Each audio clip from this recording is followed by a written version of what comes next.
Hammaga salom. Sizlar bilan Vizun va bugun biz Entity 303 haqida gaplashamiz. Bu sirli mavjudot haqida ko'plab afsonalar bor va uni ba'zi o'yinchilar Minecraftdagi eng qo'rqinchli personajlardan biri deb hisoblashadi. Keling bu sirni ochamiz.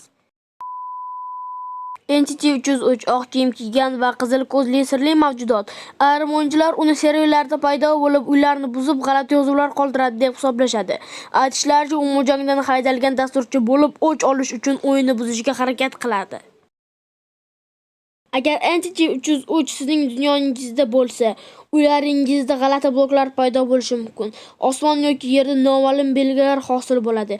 Serverlarda to'satdan xatoliklar paydo bo'ladi. Entity 303 haqiqiymi yoki yo'qmi, bu hali ham noma'lum. Mojang uni hech qachon o'yinga qo'shmagan, lekin baribir ko'pchilik o'yinchilar unga ishonishadi. Entity 303 bu afsona yoki Minecraftdagi haqiqiy sir. Buni faqat vaqt ko'rsatadi. Sizlar bilan Vizun bo'ldi. Keyingi videolarda ko'rishguncha, xayr.